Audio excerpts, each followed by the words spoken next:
Welcome to Casting World, where imagination meets the spotlight. I'm your casting director, Chis. Today's video is not going to be a casting. I know this channel is supposed to be the casting world where we cast for books, but I think you'll agree with me when I say there will come a time, once in a while, when I am ill-equipped to cast for a particular book for this reason or that. Today, the book in question is a trilogy by Richard Swan called The Empire of the Wolf. Now, I did not want to create a book review channel for a number of reasons.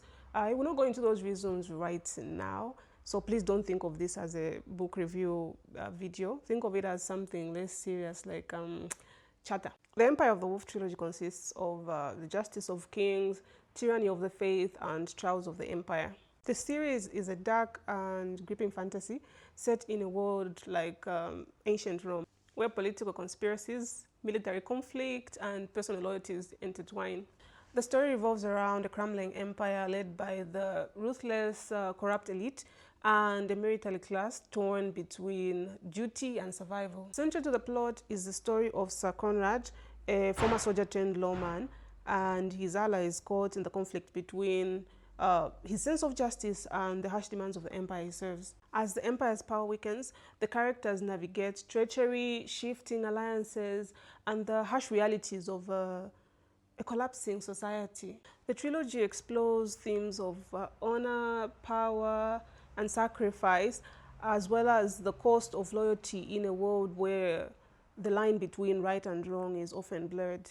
I had gone on a reading break, and when I started reading again, I had gone through quite a number of books before I came across the work of this treasure of a writer, Richard Swan, in The Empire of the Wolf series. And guys, believe me when I tell you, it had been so long since I last felt this excited about a book and its writer. In fact, the last time that I felt so excited about a book was over 20 years ago when I read the first Harry Potter book. The excitement then made me write to Scholastic Inc. And funny story, they actually wrote back, and I felt like I'd received my Hogwarts letter when I got that letter from Scholastic Inc. I still do, but that's a story for another day. Back to The Empire of the Wolf.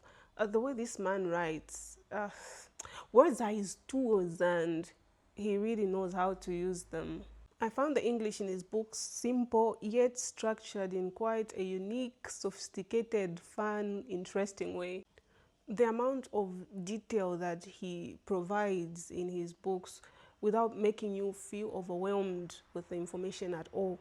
The depth and layers of his characters, the creatures, and in his stories, and just the world building. His ability to take you right in the heart of his battles and make you experience them, like really experience them, among other things, made me, to be honest, wonder if this man was actually from Earth and had been taught by teachers just like you and me. As I was reading, I kept trying to figure out how possible it would be to bring this trilogy to the screen without taking so much from it that it betrays the original work. I found it impossible to imagine how this can be achieved, so I did what I'd done 20 years ago and contacted Richard Swan.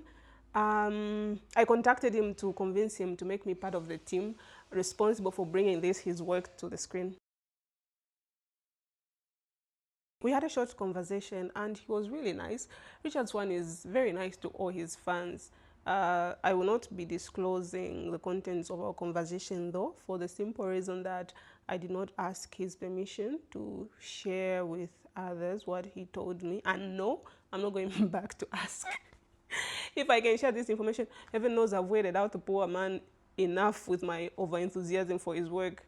At this point, probably every time my name pops up, what comes to his mind is, I'm your #1 fan.